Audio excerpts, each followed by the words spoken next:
and talk about some of the lessons learned and where he's at with Summits on the Air. And then, all of us we talked offline about this, and then we'll, of course, open up for questions, and we'll pause here and there. Tom, if you want to interrupt me anytime, or Paul, for check-ins and regular stuff, feel free to do so. So that's kind of what the plan is for our presentation tonight. And, of course, the Q&A, anything goes. And I know we got a hard time at 21:30, and we will be sure to back out well in advance of that. And, again, be available offline. I know we put that information up on the forum. Reset.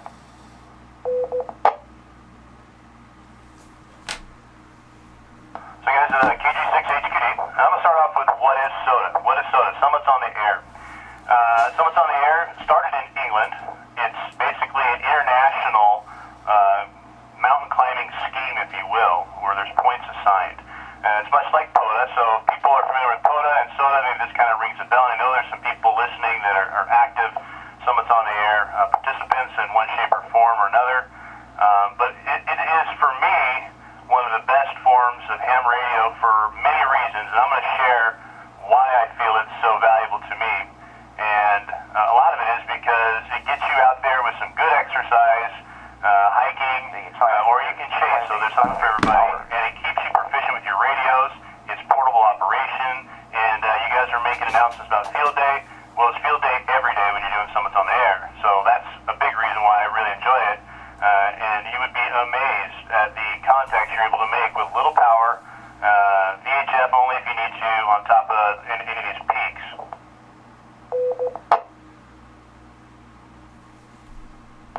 So Summits on the Air, there's a website. If you don't have access to the forum, it's SOTA, Sierra Oscar Tango Alpha.org.uk. That'll take you to the main Summits on the Air web page if you're sitting in front of a computer and you wanted to open up a browser. In there you'll see a SOTA Watch tab. The SOTA Watch tab will direct you to people that are activating or planning to activate, so you'll at least know if you want to chase, which basically you can chase from a mobile rig, you can chase from another summit, you can chase from anywhere as long as you're not on the same exact summit as the activator. So it gives that information where that's at, and that's a lot of times where us activators will coordinate or try to find one another to do summit to summit, so there's extra points for that. You'll see the database and the summit listings. You can buy some stuff from their shop or whatever. Remember, it is in England, so you're going to have to deal with some of that kind of stuff, but they have some quality stuff on there. And then their very important feature is the mapping portion of the website, because that tells you which peaks are labeled with how many points and where they're at. And that's a key component of knowing about SOTA.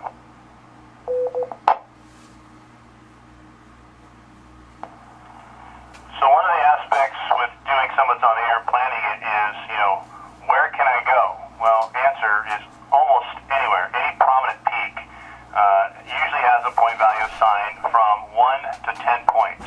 10 points being the maximum. For example, Sangargonio is a 10-point peak, but so is, say, K2 or Kilimanjaro or some of those big peaks. Whitney's 10 points. 10 is maximum, and there's bonus points available for the wintertime. High Sierras, it's an extra +3. And then you go out in the desert, so you're looking at, another +3 in the summertime versus because you got extreme weather. So that's kind of a nutshell how the points work. As an activator, the chaser gets the same exact amount of points as the activator for chasing, and there's two different awards you're after. And this will illustrate how much work it is and why, to me, it's a pretty prized trophy. But 10 points being a max peak, and you can only activate a peak a year for those points. So you have to get 1,000 points to get the Mountain Goat Award, and that's what a lot of us are chasing after, is the Mountain Goat Award. You get 1,000 points as a chaser, then you get the Shack Sloth Award. So there's an award for both points, and that kind of ties into, who is SOTA for?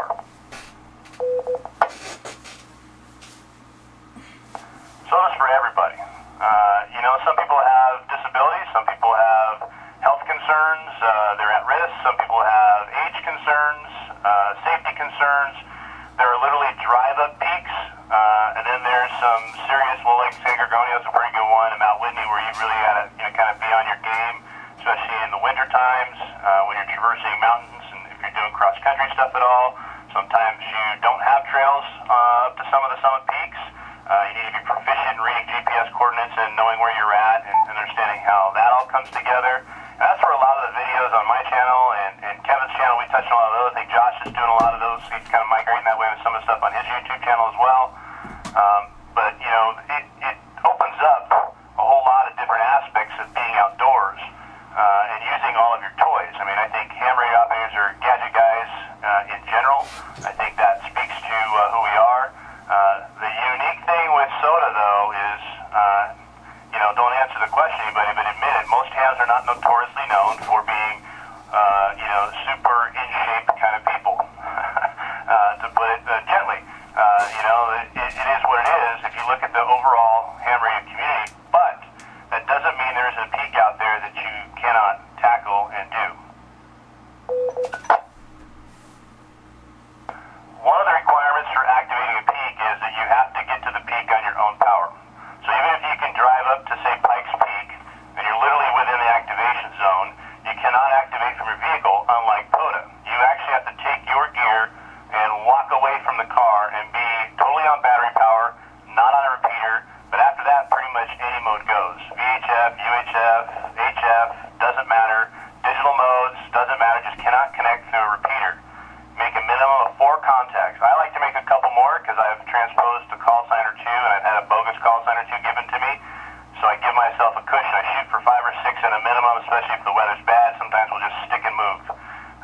But that's basically what it takes. It takes a long hike sometimes, a lot of hard work, a lot of sweat, a lot of planning, driving, gas money, etc. You get there, you hike it, you make 4 contacts, you hike out in reverse order, and then you get back down to your computer and you log your contacts on the SOTA website, and then you're awarded the points. Question? Question acknowledged. This is Kevin, KG6HQD.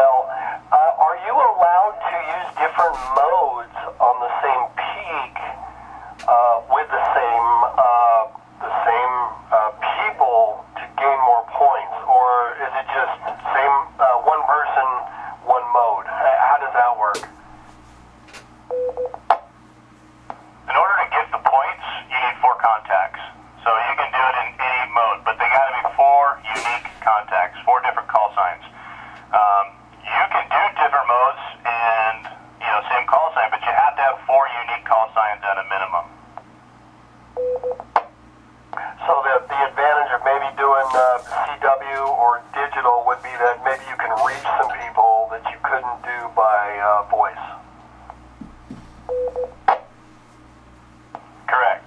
And you never know where you're going to get these people. I mean, there's a lot of DX to be had. This is an international thing, and if you play your timelines right, CW's, it's almost a predominant mode in Summits on the Air. A lot of the longtime SOTA guys are heavy into the CW mode specifically. I don't think as many into the digital, only because the extra gear of carrying up a laptop or something along those lines, and, you know, weight is of the essence. So keeping it simple. I'm a sideband guy mostly. One, because 20 years ago it was slow code and today is no code for me. I'll get back around later. But for me, you know, running a YouTube channel and trying to bring new hams into Summits on the Air, I think kind of hearing the contacts, it works better to kind of attract those people. So for me, I'm a sideband guy for a few different reasons. But I've had no problems making contacts with 5 watts, even a half a watt all the way across the U.S. Actually, when I did an activation with Josh, I think it was a 10th of a watt all the way into Kansas, if I remember right. It was something like that. So it's amazing what you can do on the hill with a wire and a low-power radio. It blows you away. Thank you very much. KG6HQD, back to you. And KG6HQD.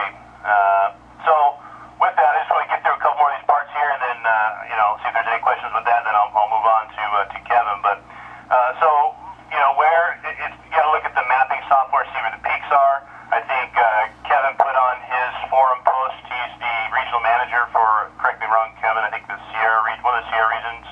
I'm the regional manager for the Southern Desert region. These are new assignments for us. And all it means is there's X amount of peaks in there, and we're trying to do our best to get out there and nail these peaks, gather information, and be a point of contact and resource for anybody who wants to go in those zones, because there's multiple different zones up and all throughout the United States, but specifically in California. You'd be surprised how many peaks are out there in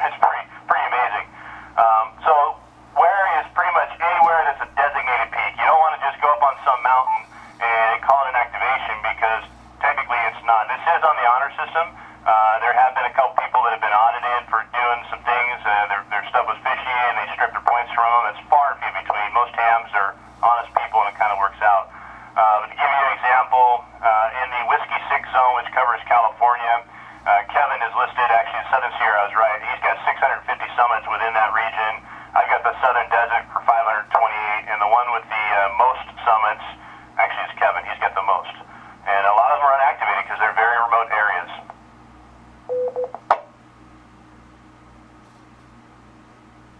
So when I say unactivated, when you look on the summit posting or summit listing within the SOTA website, you'll see peaks that are red text, and red text means they've never been activated. They may have been hiked or peak baggers or those kind of things, hunted. You never know. There might have been some footprints on there, but it means that there's been nobody up there that has actually activated that summit.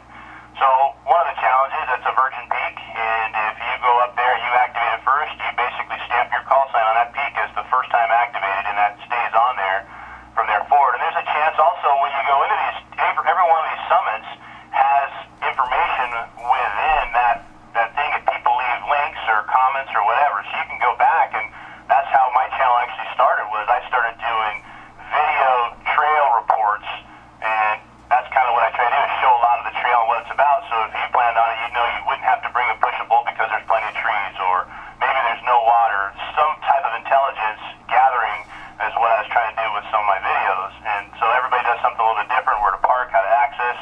But you'll find a lot of information on each peak has its own specific listing, so you can get a lot of information on that before you go in the planning phase.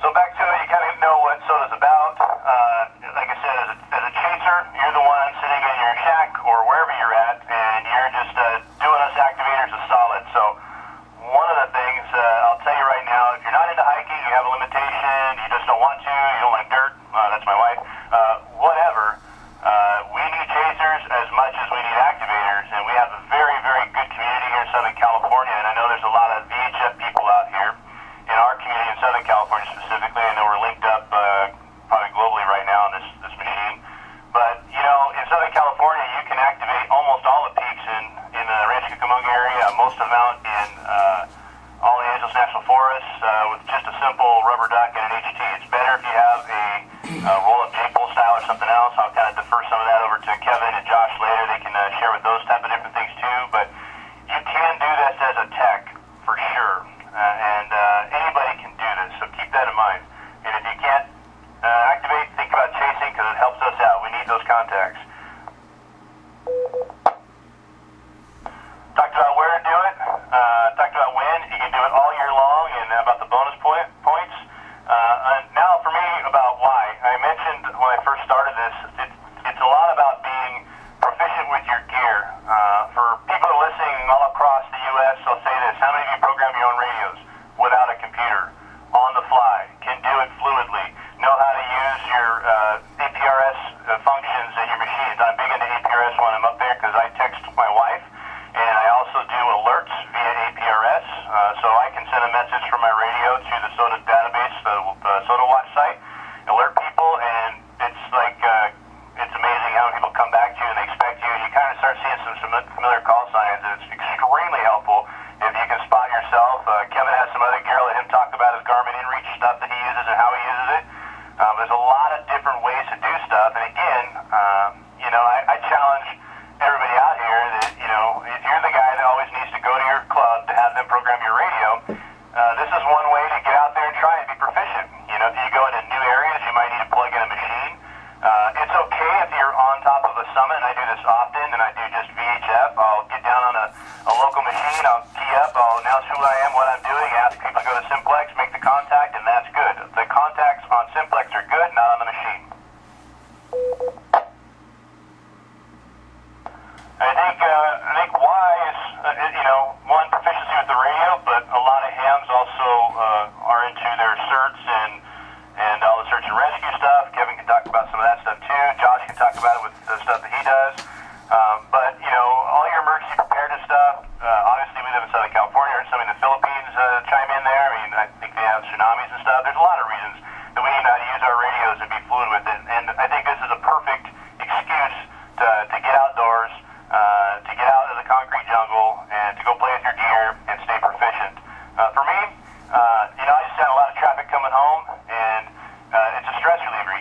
mountains, it's quiet, there's no traffic, it's just a brain dump. You go up there, forget about everything else, and you talk to your pals, and it's a lot of fun. For jeeping, it's one of the best ways to keep in contact with one another. For hunting, it's good. I've had a video about wilderness protocol. I'm going to defer to Kevin, let him talk about that some more, but, listening for other people that are stranded up there, and that's something that everybody that's listening should know about the wilderness protocol. And I would ask to check out that video specifically on my YouTube page and on my website, which is listed in the forum.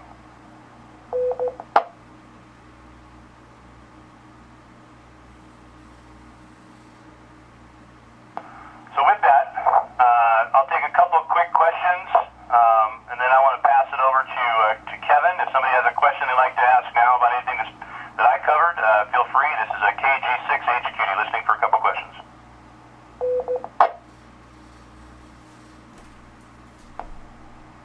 WSY. HSY.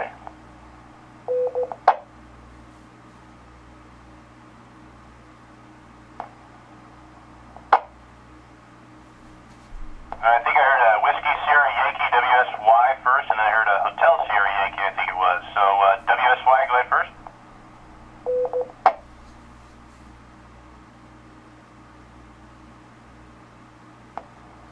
Yeah, KM6 WSY. I'm looking at the SOTA map right now, and I have a question that if that point have been active before, can you still go there and it's still that, and will it still count? Like, is there a limit on how many times a point can be activated in a year or so? And also I'm looking at the position right now, and it looks like some of it are actually in like a private area that is like pretty hard to access to. So I'm just wondering how would you go there, and is there a number of time of limit that you can activate your point? So KM6 WSY, back to that.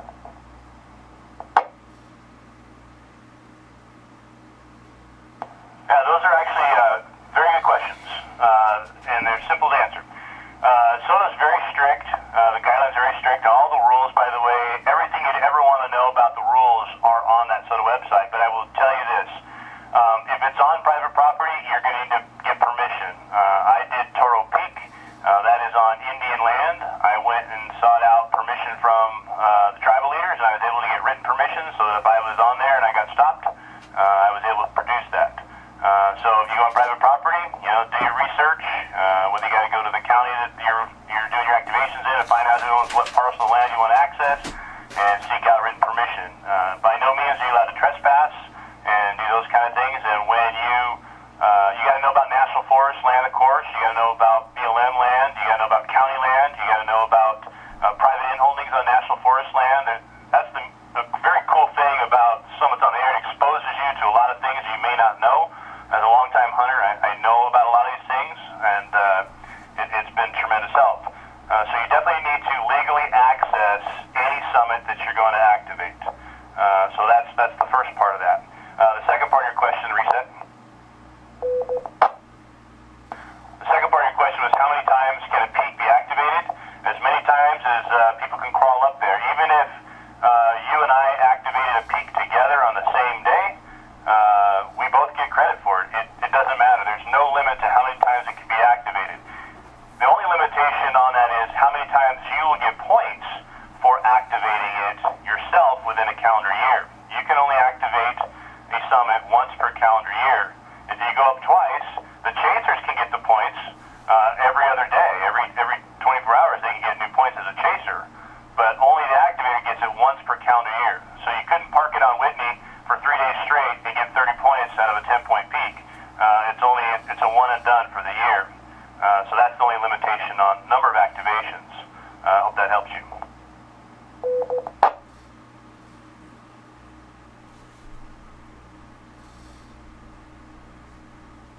Again, this is KG6HQD, and I heard a Hotel Sierra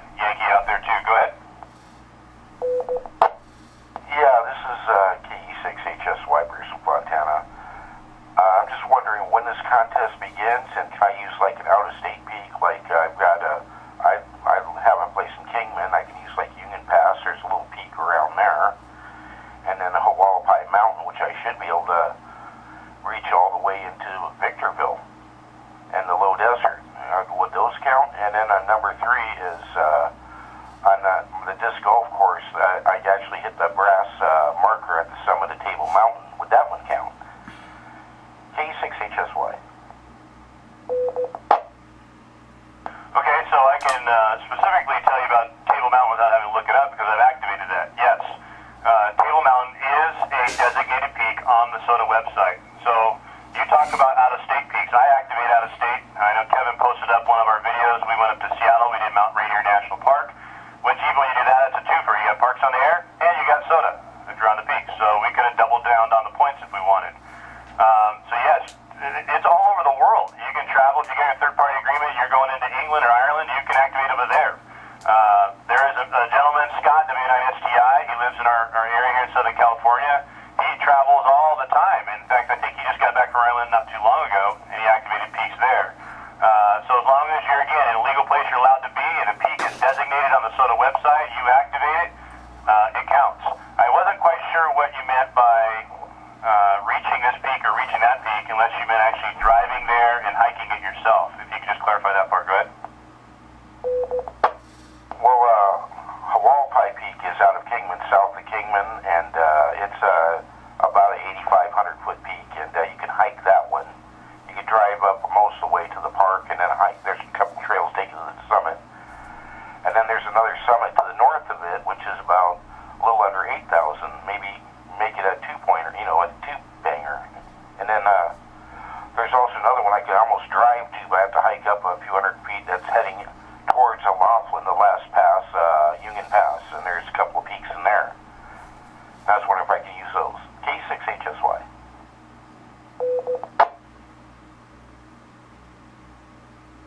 Okay, so I'll clarify with this is that as long as any peak you're standing on is listed in the SOTA website on the database as a designated peak, because there's certain features it has to have to designate it as a qualifying peak, because there's a summit ID. Every peak has its own unique ID, and when you activate it, you have to tell that to your chaser, and when you go in and you log it under that ID with the call signs that you use. It's not just driving up to any peak anywhere and just because you can hike it or make access to it. It's about being at a designated location within the SOTA site. I will tell you this though, there are thousands and thousands and thousands of peaks. You have to zoom in pretty good to where you're going because it will literally cover your map with drop pins and points that you won't be able to see the United States map or even the world depending upon where you go without zooming in and kind of getting into the topography that you're looking at. So you need to go into the SOTA website and you need to look up those peaks. And in the interest of moving this thing along, if you want to contact me offline for any help on that, if you want to explore it, the links are in the forum. If you want to just click the links to the forum and get into the SOTA maps, you'll be able to kind of search around based upon where you're at, where you want to go, and see all the peaks. And I think that'll probably help you with that. But I welcome you to contact me offline if you need a little further assistance with that, if that clarifies it for you. KI6HQD. Just want to go to the library and look up your links. All right, sounds good. Thanks for the question. Anybody else have a question before I move it on over to Kevin? This is KG6HQD.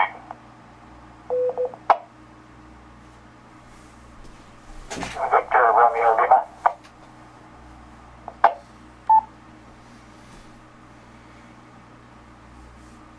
VRL, gotcha. I think that's Hector. I think we've talked before. In fact, you might have even chased me at one point in time, but I'm not sure. Go ahead. Yeah, we've spoken before. We've done some issues with setting up a Pi Star, stuff like that. I don't think I've actually worked you on SOTA, but I think it's possible. Anyway, because I have activated SOTA. I just had a question about if new peaks are added or deleted and what the process was for that, if there is one.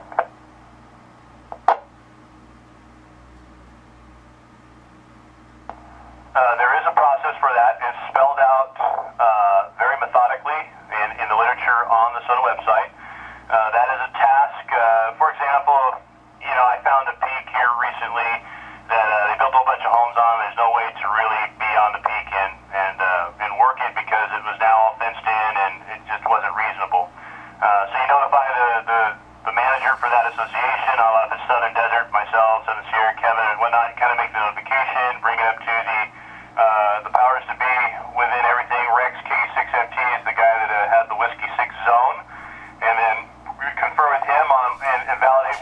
the peak would need to be removed. Conversely, if there is another peak that needs to be added for consideration, you do the same process. Say, hey, Huckleberry Peak over here, and here's the grid coordinates I think it should fit. There is criteria that it has to meet. Like I said, there has to be a certain elevation prominence from one peak to the next with a certain distance. And there is a very, very regimented method for how peaks are selected. A lot of them are on like peak lists and peak baggers and different list of John and those types of sites, and they're all confirmed and validated before they're placed into circulation, if you will.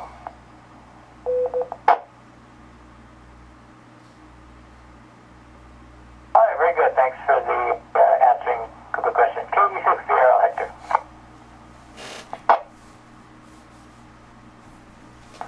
Very good. I'll take one more if there's one more out there. If not, I'll probably turn it over to Net Control if he wants to do any extra check-ins before we move it over to Kevin. Any last minutes?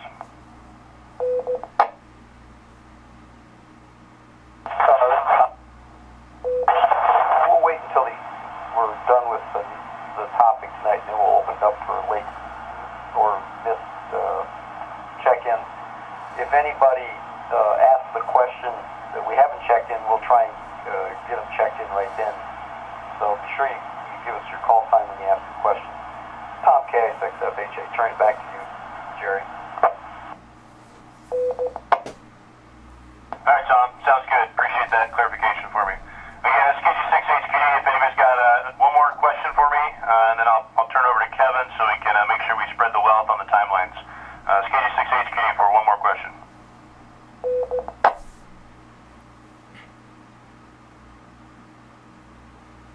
HSY again. HSY, go ahead. When does this contest begin? K6HSY, that's all. Well, a better response really is it never ends. It's 24/7. There's people activating somewhere in the world right now, guaranteed. If you go onto the SOTA.org.uk, you just need to check on the SOTA Watch portion of it, and then you will see the people that are actually activating now. And of course, it usually follows with timelines. There are people that do activate throughout the night here to make contacts DX over to Europe, and there's people in Europe obviously making while we're sleeping, and so on and so forth. Honestly, too, the other part of the why, it's more of a personal contest than it is a contest against somebody else. I'm not competing against anybody. I'm not competing against Kevin or Josh or anybody out there. I'm competing against myself, and I say that because as soon as you start putting, left foot in front of right, you start hiking all these trails, and I have a unique goal. My objective in this, personally, is to reach Mountain Goat, that 1,000 points. Remember, some peaks are worth 1 point. The max you get is 10 points. To reach 1,000 points takes, I've been doing this for 4 years now, a little over 4 years. This will be my 5th year. And I do take time off and breaks, but, I'm about 550 points or 580 points right now. And so it does take a lot of time. So the contest is within, if that answers your question, but it never stops. There's somebody out there activating all the time. And if you watch that SOTA Watch stuff and you're into chasing QRP, it is a perfect sport for you. Okay, well, thank you very much, K6HSY.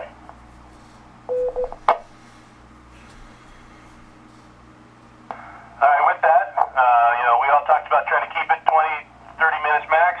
I want to introduce Kevin, W6RIP, a friend of mine. We've, again, traveled to Washington, done a bunch of joint peaks, learned some lessons, joint activating on peaks. We got some fun videos out there. We had a blast, had a lot of fun trying to call the elk out of a canyon, doing bugles with our mouths impromptly. We're a bunch of goofballs on these mountains having a good time. But Kevin's become a good friend, as has Josh, and he's got some information to share with you. He's kind of reached into a new area with his search and rescue, and I think he's been out here quite a few times, so you guys probably know Kevin well. So W6RIP, this is KG6HQD. Go ahead and take it. All right, thanks, Jerry. Man, you did an incredible job. Way better than I could have even thought of how to put that stuff. So this is W6RIP, Kevin. I live in Yucaipa, and I grew up in Orange County, and I had to move closer to the mountains last year, so that's what I did. I moved to Yucaipa. There's a lot of really nice mountains out here. As you look at, as you go through the website, you can see that right here local, all these mountain ranges, San Gabriel's, the San Gregorio Wilderness. There are plenty of peaks, and 8-pointers at that too, that could be activated, along with quite a few drive-ups. So if somebody's a little hesitant on putting together a 5 or 10 mile hike, there are drive-ups, and there's a lot of hikes that are just half a mile one way. Okay, so I've been a ham for about 4 years, and I love camping, backpacking, hiking. I love the outdoors. So I've been really big into wanting to go out in the middle of nowhere and camp overnight, and then just kind of play ham radio. I love field day. I went and got my general license a month after I got my technician license, because I really wanted, HF really really sounded awesome to me. So working with field day and then learning about SOTA, Summits on the Air, and then everything kind of just like came into place. I enjoy shooting, I enjoyed hunting, scouting, and with SOTA you're on the trail, you're out there, you're kind of doing everything all at once. You got probably about 4 or 5 hobbies all together in one shot. So Jerry did a really good job taking care of all the rules, going over the points. So I would like to just talk a little bit about planning and navigation, spotting the summit, wilderness protocol, and I got a couple things I got my cat jumping on the table. I've got a few things on my post on the forum, and I'll go through some of those pretty quickly. So when I first started off, I did Mount IRLP last year, and I started right in January, and right before that in December, I was able to contact Jerry, and I chased Jerry. He was my first SOTA contact. He was on San Gabriel Peak. And then when I went and did my first activation on Mount IRLP, Jerry was my chaser, my first chaser. He was my first activator contact. So it was really cool, and we really hit it off. Did a lot of good stuff.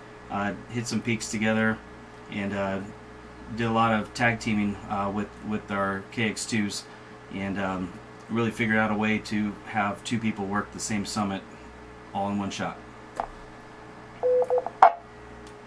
Any questions so far? W6RIP.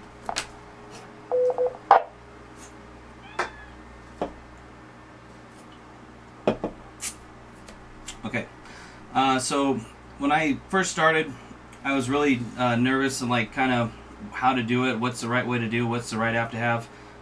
Jerry suggested using an app called Gaia. It's an amazing navigational app. You can go into your computer at home and plan your trail. So you're going to be able to plan your trail, plan your know the elevations, know the length of the trail, know the elevation that you're going to be hitting, how steep is it, and really get a feel for that before you even hit the trail. You kind of know what you're biting off. So a lot of people use Gaia, US Topo. Obviously you can use Google Maps to get to the trailhead. That helps a lot. And also when you're looking for beta on these peaks and looking for navigation, you can watch YouTube videos. Jerry did a lot of really good YouTube videos of showing what the trailhead looked like, what the mountain looked like, what the area was like. Whether you can drive in, you need a 4-wheel drive to get to the trailhead. There's a lot of good things out there. You can just type in that summit that you're looking for, and things will pop up. Also, there's another good site called the Bob Bird website, and it's BOBBURD. He's hiked many trails and mountains. So you go on his website. He gives a nice little rundown on the different peaks that you would be looking at.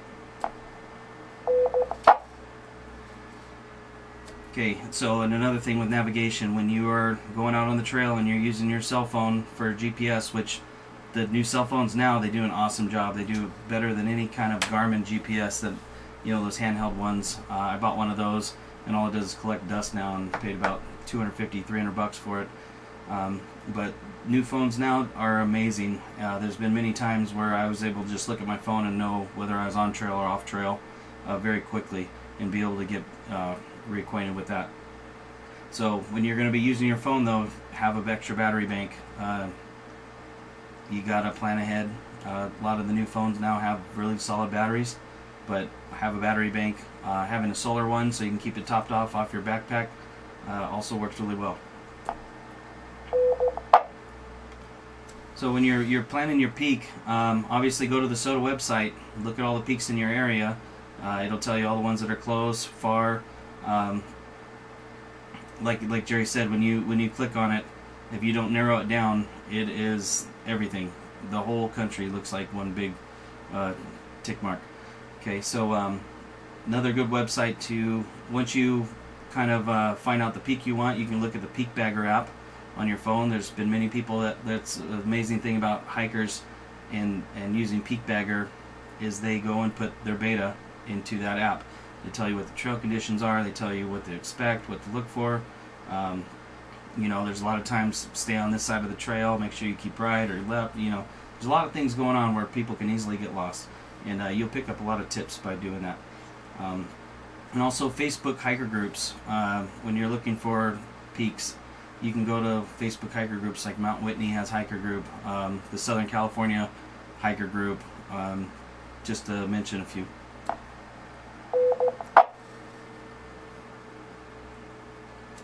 Okay, so spotting the summit, one of the main things that's super important is once you get to that mountaintop, how are you going to get people to know you're there?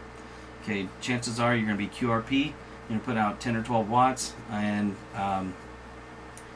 you start calling CQ. If no one's out there looking for you or listening for you, it's going to be really hard for you to be heard. So being able to spot is an amazing thing. There's people all around the country, like Jerry said, there's chasers everywhere, and there's a couple apps on your phone that you can use to spot. There's also things on your PC you can look up the SOTA Watch website. That's for your PC. For your Android device would be what's it? SOTA Spotter. So Android is SOTA Spotter, and if you have an Apple, you're going to look for the app SOTA Goat. So a lot of times you're not going to have 4G on a summit. You're not going to be able to use these apps to spot the summit that you're on, the time you're on, the frequency that you're on. That's how everyone finds you. So you're going to have to start looking at other options. You can do APRS to SOTA. That's you running APRS messages from your handheld, from your HT. It usually helps really well, and there's been a few times where that's bailed me out. And then I also like to use my Garmin device.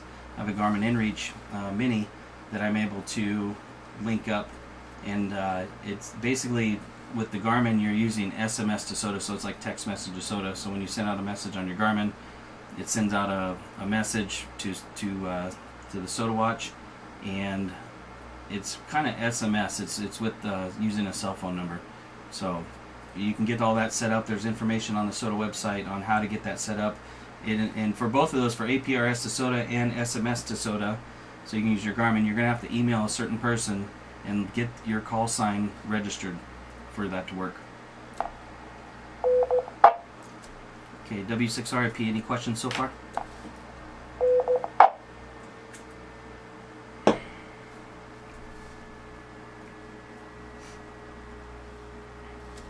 Okay, so one of the great things on the trail and being outdoors and wondering, and worrying about safety and the safety of others, there's a thing called Wilderness Protocol. A lot of people haven't heard of it. It's been around since the 90s.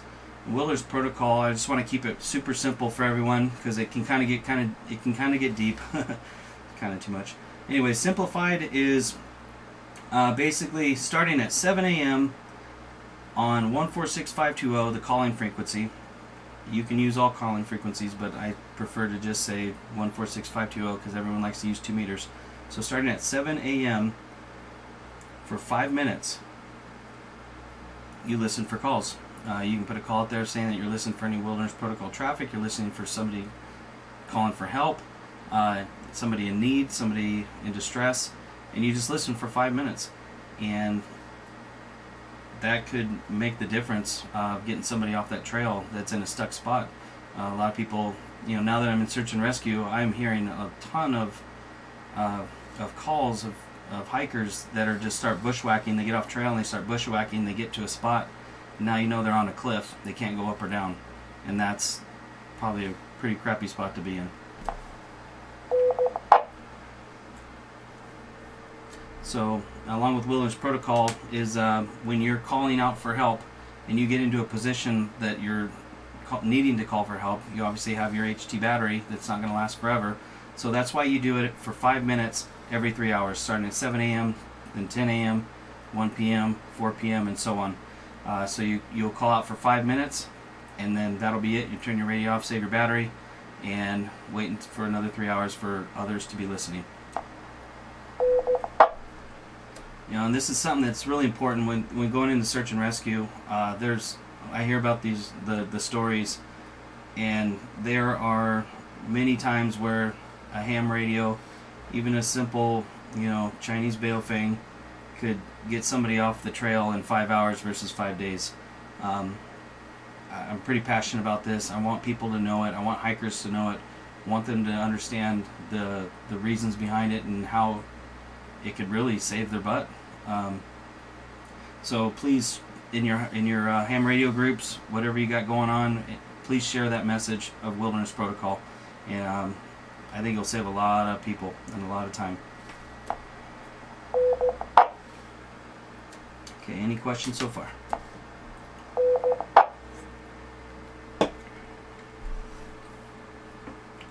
Alright, so when you're out on the trail, water intake. Make sure you're taking at least 2 liters of water with you. Plan it, like I said, you can go on to Gaia and you can plan out your hike. You know how many miles you're going. You know your elevation. You're obviously going to check your weather and see if it's hot or cold. Have good sun cover on your head always. Just going to throw that in there real quick. So make sure you have about 2 to 2.5 liters to start. And you're going to probably put down about 1 liter an hour easy. So when you're mapping out your hike on Gaia, you can also be looking for water resupply points. Rivers, lakes, little natural springs. There's a lot of those. So plan that out, and then you know how much you got to carry. If there's a lot of water around, like we had in Washington, when me and Jerry went to Washington, we couldn't believe it because we just came out of last year being super dry here in California, and then we went up there in August, and just every 100 yards there was water. It was amazing. So that's a big part of that. So always plan your. That's part of planning your hike and knowing when you're going to be able to resupply that water. So what I like to do also, as far as filtering water, if it's coming out of a natural spring, 9 times out of 10 you'll be fine. You can still filter it if you want to be extra cautious. I take a Katadyn water filter. There's all kinds of water filters out there. Make sure you have some sort of way to filter water and to store water. I always bring an extra bag that kind of folds up, extra 2 liters that I can, if I want to go to a mountaintop and I know I'm going to be up there for a long time, I can bring some extra water with me.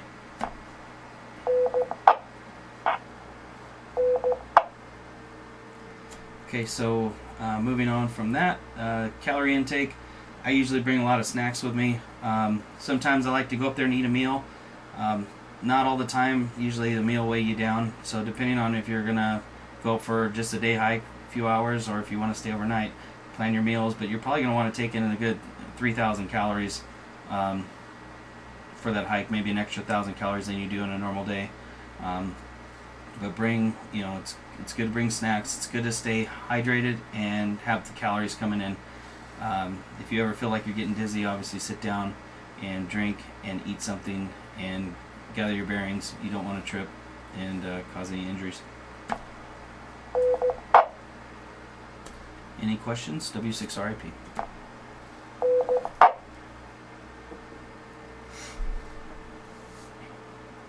Okay, one of the really good things to do if you're not going to take anything up to really eat, but taking coffee to a mountaintop when you're doing summits on the air is a pretty amazing thing.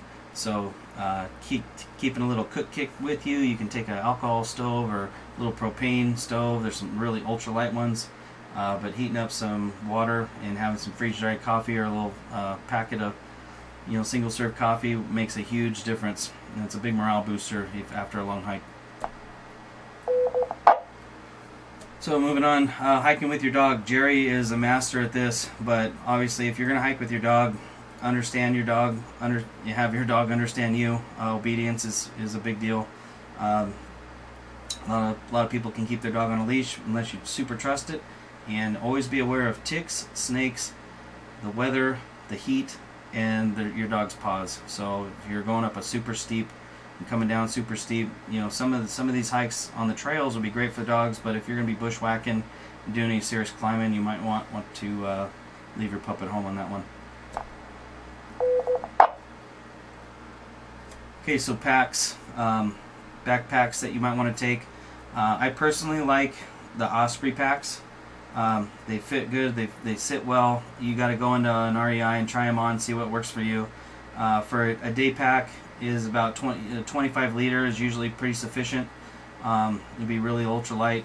If you're going to be doing any kind of overnight stuff, or camping on the trail, or camping on the mountaintop, you're going to be wanting to look at 40 liter or so, if not a little bit bigger, 40 to 60 liter.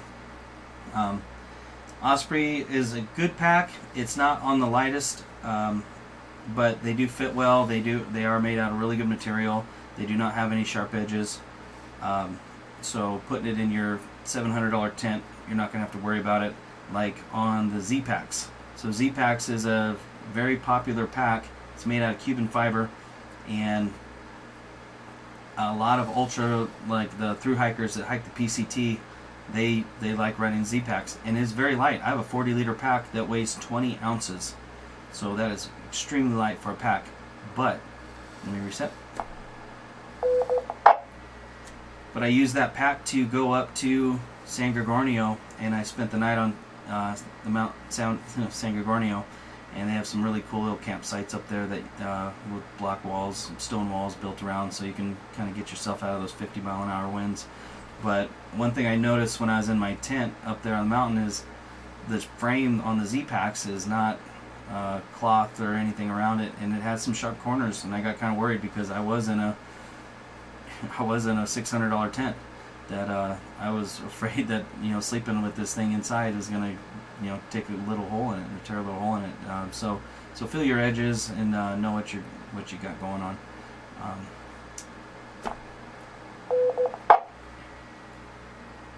Okay, any questions so far? W6RIP. Kevin, this is Tom, KI6HQD. Okay, go ahead, Tom. So you were talking about ways to let people know you're up on a peak. Jerry mentioned something about using a local repeater. How does that work?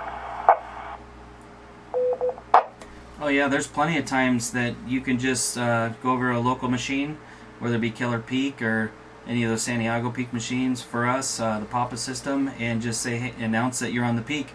Say, hey, I'm up on top of Cucamonga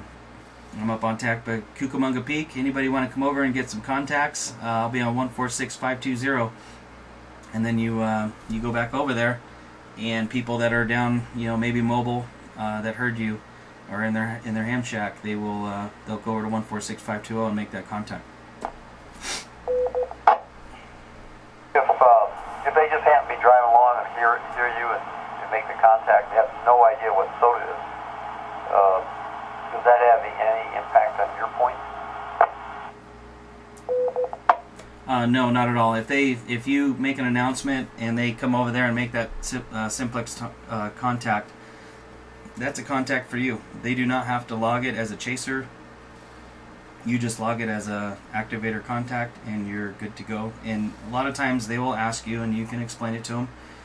Usually we're not in any kind of real hurry, but we want people to know what we're doing and understand it, and know them that they can start logging their contacts. And next thing you know, there's a lot of people around here in Orange County that are looking for SOTA contacts, because we have a lot of these local peaks, and they're out there listening for SOTA contacts, and they enjoy it. And once they hear about it, they're all on board. Okay, thank you. Yeah, no problem. Me and Jerry talk on a local repeater out here in Santiago Peak, and we'll get on there and say it. and next thing you got 15 or 20 guys on there creating pile-ups to make the contacts. It's kind of fun. So with that, this is W6RIP. Any other questions?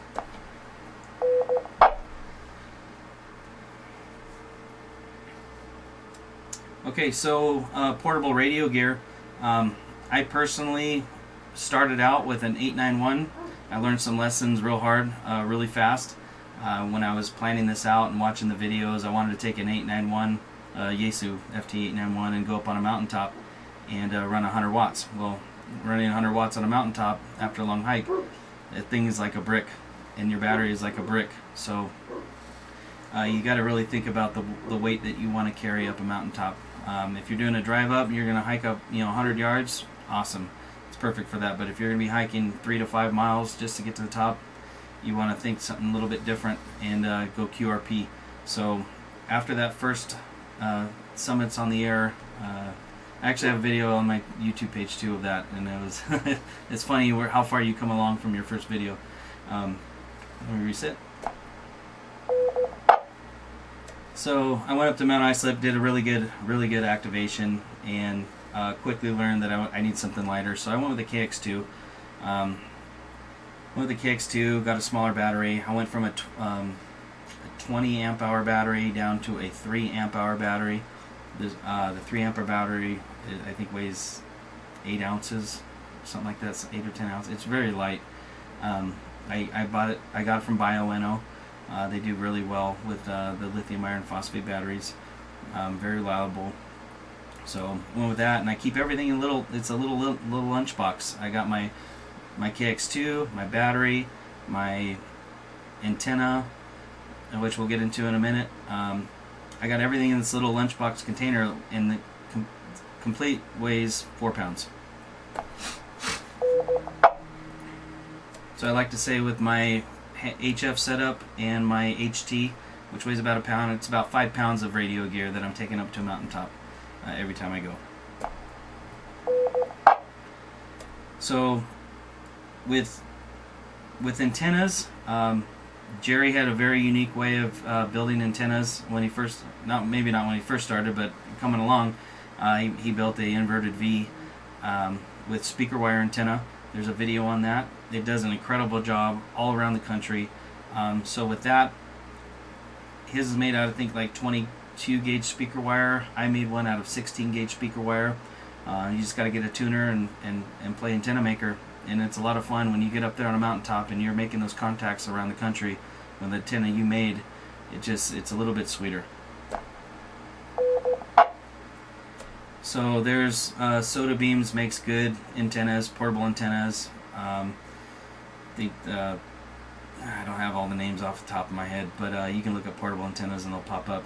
But they all cost anywhere from $60 to $100. We'll just go into the SOTA page and put them all in manually. It helps me remember the call signs and recognize them the next time they call it. Alright, any questions? Okay, we're going to try to make this real quick. So I'm just going to do the important thing, footwear. Obviously when you're on the trail, there's been a lot of other nets that we've talked about these kind of things. I really like merino wool socks. Darn tough socks are incredible, but you always got to take care of your feet. Is one of the most important things when you're on the trails, taking care of your feet. It's going to make or break your day. So running socks, running 2 pairs of socks, and then you can either use trail runners or boots. Just remember the weight difference, and I personally like trail runners.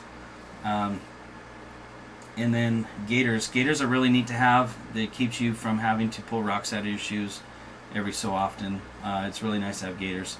So, and one last thing is Leukotape. Leukotape is awesome. So if you're starting to get any hot spots, you basically stop, you throw some Leukotape on that. It's like another layer of skin, and it'll get you off the mountain without having any kind of crazy blisters. And it's spelled Leukotape. Leukotape. Stuff is amazing. Alright, so when you're hiking steep, trails, trekking poles are pretty important. I like them. Saves the knees. It saves when you're going up the trail and when you're coming down. It can save you from slipping, falling on your butt. I advise using trekking poles. Rain weather gear, REI, Outdoor Research, Arc'teryx has good weather gear. You're going to want something that's ultra lightweight, packable.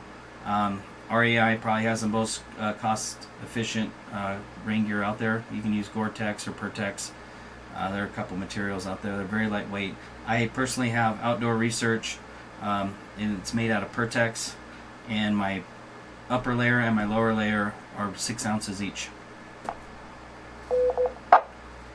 So camping gear, when you're heading up to a mountaintop and you want to stay on the very top, if you know it's going to be super windy, you could be taking a good sized tent. Just you want probably a 4-season tent that's going to not catch any wind. So I personally like single wall tents when you're up there.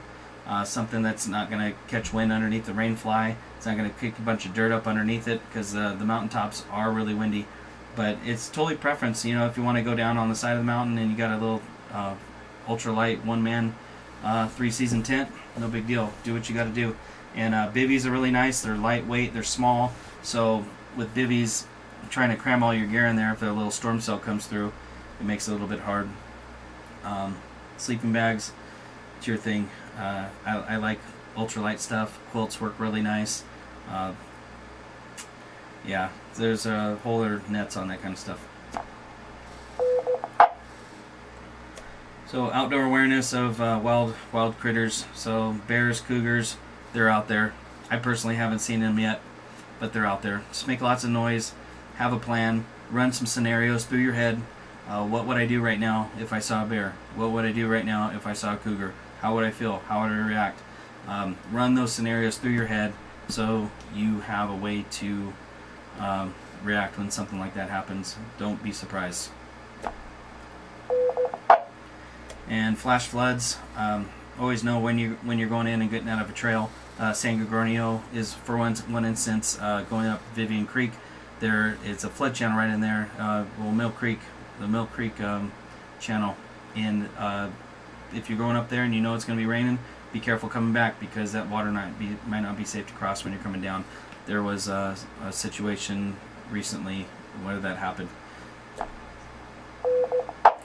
So with emergency gear in your pack, obviously keep a Mylar blanket or bivvy with you, a small first aid kit, a fire kit, have a way to make fire, and there's some ultralight tarps out there, also made out of Cuban fiber. They're a little pricey, but it's make good shelter.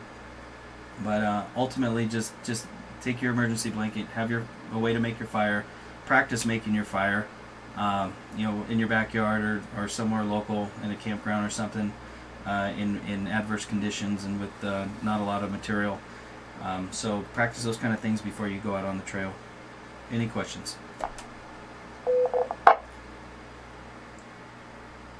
Okay, and last one, when people first start hiking, letting one go in the woods. It's going to happen. You're going to have to let one go. So just remember, practice makes perfect.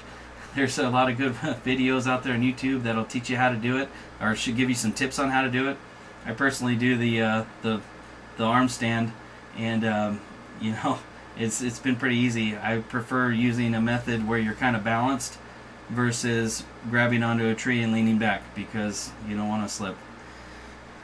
All right, and always keep some TP and some wipes with you. Wipes do good, and a little bit of you can take a troll if you want, or you can just use sticks, rocks. Always just remember, get about 100 yards from the trail, 100 yards from water source. Don't get away from campgrounds. Just kind of get as far away from trail civilization as you can to do your business. And I personally like to take a wipe. It's called Butt Valet, and I've been using them for a year. They're single packet wet wipes, and they do fine. They get the job done. So and with that, one more any questions yet?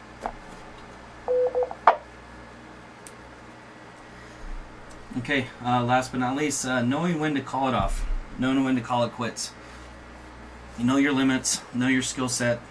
Don't put yourself into any crazy positions, especially if you're by yourself, because I know that when I usually go by myself. There's been some activations with with buddies, but I usually go by myself. It's really hard to plan things when people have different work schedules and family schedules and stuff like that. So sometimes you're going to be out by yourself. So plan your trip ahead of time. Know what kind of terrain you're going to be going into. And I know this all too well because I tried to do a mountain called Split Mountain, and it's actually up in the region that I'm a manager of now. And this is one of the biggest mountains I've ever tried to climb. I did a YouTube video about it, and it was no hard feelings. But I got up to about 13,000 feet, and I realized that it's I bit off more than I can chew. So I knew right when I needed to turn back. I knew when it was just a light switch. So it was an amazing adventure. I went up. It's out behind Split Mountain's out behind Big Pine, off 395. So back behind Big Pine, and you hike up. It's about a 7-mile hike to the very top, but you can hike up 5 miles, and it's called the Red Lake Trail. It's an amazing steep trail, but you get up to 10,000 feet, and you have Red Lake. So that alone right there was incredible to me. Camping by Red Lake by myself overnight, nobody around. It was quite an adventure. So tried doing that, but it was, like I said, it was more than I could handle. And let me reset. So I'm very lucky to have been able to join the San Gorgonio Search and Rescue Team, because I'm going to get a lot of these skills through training, through rope training, basic mountaineering course training, and hopefully I'll be able to go back and conquer that mountain sometime probably next year, and feel 100% in my abilities to do that. And so, okay, any questions? This is going to finish it off, so any questions before I pass it off to Josh?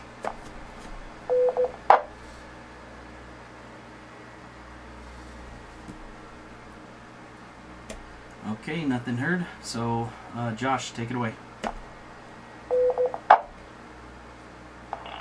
Alright, thank you, Kevin. This is Josh, KI6NAZ, and big thanks to Jerry and Tom. So far, very cool net, been a lot of fun.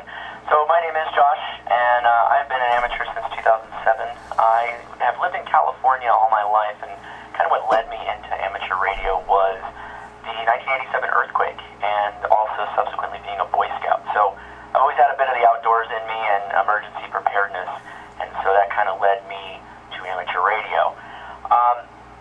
When I started, got my technician license, had fun on the repeaters, all that good stuff, and I was like, yeah, I want a little bit more. What do I get a little bit more out of radio? And that's what kind of led me to field day and portable operations, outdoor operations, and then I stumbled onto SOTA. And from that point, I was like, well, shoot, now I've really got to upgrade. So I'm going to talk a little bit about kind of my story, and then I'll go through some of my lessons learned, because out of the three of us here, I'm definitely the newbie. So a lot of you that are thinking about getting into it, or not sure if it's for you, maybe some of this will resonate with you a little bit. So being capable in your shack, or when you're at home and comfortable, is one thing, right? Everybody, you got a good setup at home. You're probably in your home right now listening to me. But when you go outside, as some of you know, on field day, right, you get to the point where you're also pretty comfortable. You get used to it. You plan and pack accordingly. But it's different like when you go do SOTA. And that's one of the things that drew me to it, is that you're packing everything with you. It's on your back. You're kind of surviving out of your pack, not just to live, but also for your radio. So that generally was one of the big draws. With that, coming from being a Boy Scout, I was, I guess, of the age of when you packed heavy in Boy Scouts, right? Everybody had too big of tents and too heavy of clothes, and everyone, rode in cotton pants and cotton shirts and everything. So I've got people taking in their trash barrels behind me. I'm going to reset. So when I'm getting text messages now from Jerry. Thanks, Jerry. So after discovering SOTA, I went out for my first time. I think it was Smith Mountain, which still is kind of elusive to me, in the San Gabriel's here. And I was packing a LNR LD5 radio. And at the time, I was comfortable with the radio at home, right? Setting up easy in the backyard, doing the whole thing. But I didn't really go through the process of having self-sustain out of my backpack. And I realized really quickly after that first attempt that I was just packing too much stuff, right? I had my SWR meter, I had a little tuner, because at the time I was using a 9-to-1 on with a random wire. And so I realized pretty quickly there's got to be a better way to do this.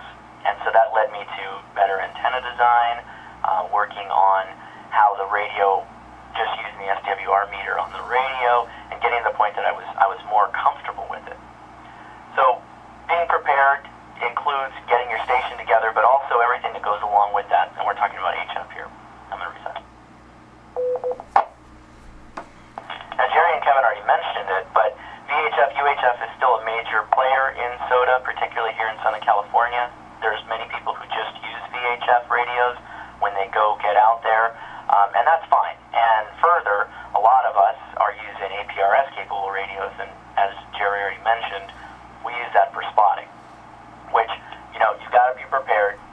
And with that said, you got to learn how to do all that before you get out on the mountain and do that whole thing. So keep that in mind as you're thinking about this, because you're totally capable with just dragging the foldable J-pole, or some people take out like an arrow beam or an elk antenna, and they'll operate VHF and UHF with that. So moving into lessons learned a little bit, the biggest lesson that I think I learned, and I can describe in story form, is my first successful SOTA activation was actually with Jerry, and I captured that in the video that's on the YouTube channel. And what I did that was wrong was, it was a one-point summit. I think Jerry coined this term. Sometimes you work hardest for the one-pointers. I dragged out a field day portable dipole, basically, an MFJ big ears. And I had the stand, and I had the pole, and I had the aerials, these fixed metal extendable aerials, and I was like, oh man, this is going to be great. I'm going to do awesome. I'm like, I'm going to get some real some real propagation here. And Jerry, I'm sure he's got his stuff squared together, but look at this big antenna I've got. And so I'm huffing and puffing, dragging this thing out there. And we get to the point, we're not that high up off the ground to begin with. I think that was like a 1,400-foot above sea level one-pointer, right? So not very tall. I set this thing up, and I'm in the process of putting together this, this scaffolding that makes up the stand. Let me reset. And about the half that time, Jerry's got his dipole already set up, his speaker wire that he had. At that point, I think he was kind of playing with it a bit, getting to the point that he's putting the final touches on it. And so I got mine up, and I'm using a different radio than he had at the time. But anyway, we're both making contacts. We both successfully activated. But I learned pretty quickly that you have to focus on the weight, right? You got to focus on the weight of what you're carrying, not just your self-sustaining personal items, which you probably already have squared together if you go out hiking, but then you have the radios, which Kevin already talked about. The weight of that adds up really, really quickly. If you need a tuner for your 817 because you're not carrying a resonant antenna, or you need those batteries, right, reducing the size of your batteries down. So quickly I learned, got to pare some things down. And that ended up, I think I ended up going to a QRP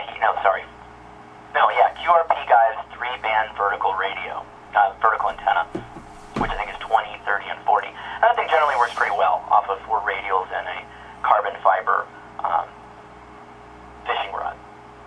So the big advantage and the big recommendation here is that if you can, go for resonant antennas, because that's generally going to get you away from having to lug a tuner out or go in another direction like that.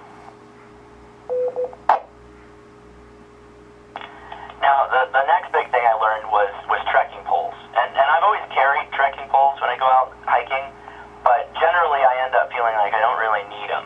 And that's largely because before I started doing summits on the air, I wasn't really going up elevation. I wasn't climbing, and I wasn't coming back down. And the coming back down is the most significant part, because I have, or had, an ACL surgery, so I have a replacement ACL. And I found, so some of you older guys, or maybe people who have problems with their knees, the down is often worse than the up. And trekking poles, I found, were a godsend in that area, because I could distribute that weight off of my knees a bit, and the compression that I would get coming down off of some of these really steep grades, potentially if you've got a scramble that you're dealing with at the end.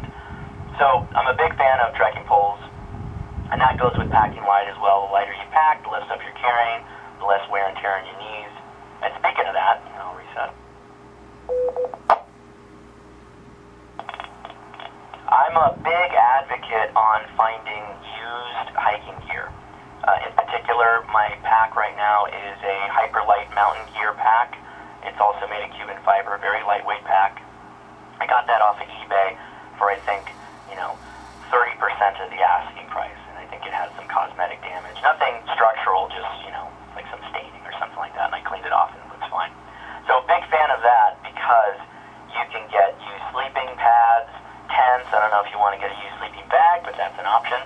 But tents are very expensive, and they're really readily available if you look online in the used market. And again, eBay's a good place to go, and there's a lot of web forums for ultralight hiking and other gear that would be a good place to go. As far as ultralight hiking gear, the big lesson I had was get your Nalgene bottle. Don't bring your hydro flask. Just go down to the local gas station and pick up a smart water bottle. One of those 1 liter smart water bottles are perfectly sized for most of the elastic band packs that you have in most of your packs. So let me reset.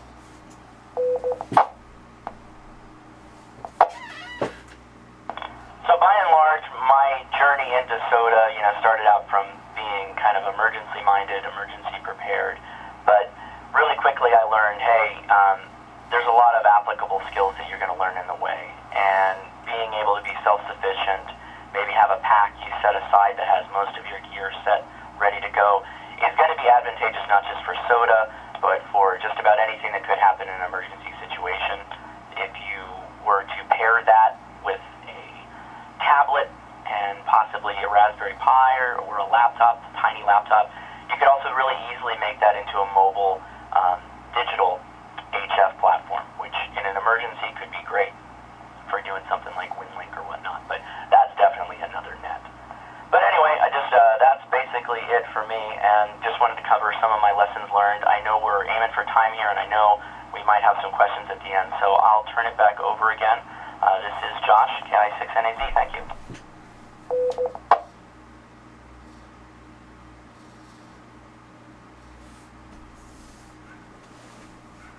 Thanks, Josh. This is KG6HQD.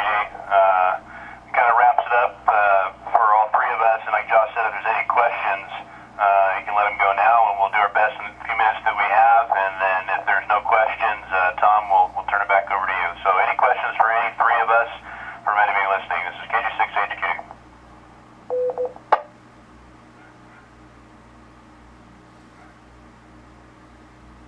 This is KE6HQD repeater.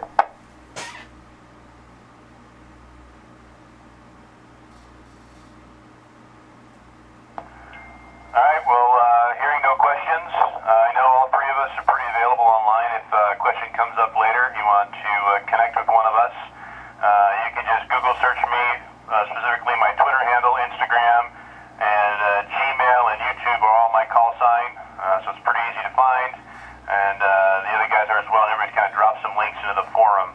With that, I just want to again thank the Keller Peak Repeater Association, Outdoor Adventure USA Net, Tom, Paul, and the group out here for letting us share something that I know all three of us enjoy immensely. I hope everybody has a great field day. If anybody has questions in the future or just want a little help getting kick-started, again, feel free to reach out. All comments on my channel get answered, every single one of them, so I know I'm available for that, and I know the other guys are as well. So with that, Tom, I think I'll turn it back over to you, KI6FHA. This is KG6HQD, back to net control. Hey, Jerry, thank you. This is Tom, KI6FHA. And we're going to do some late miss or guest check-ins in here in just a second. But before you guys go away, I'd really like to thank you. It was a very informative net. And I do like the mix of get to play radio, you get to go hiking, get to do all the outdoor stuff all at the same time. We really appreciate the time you took here. So, Paul, would you like to see if we have any late miss or guest check-ins?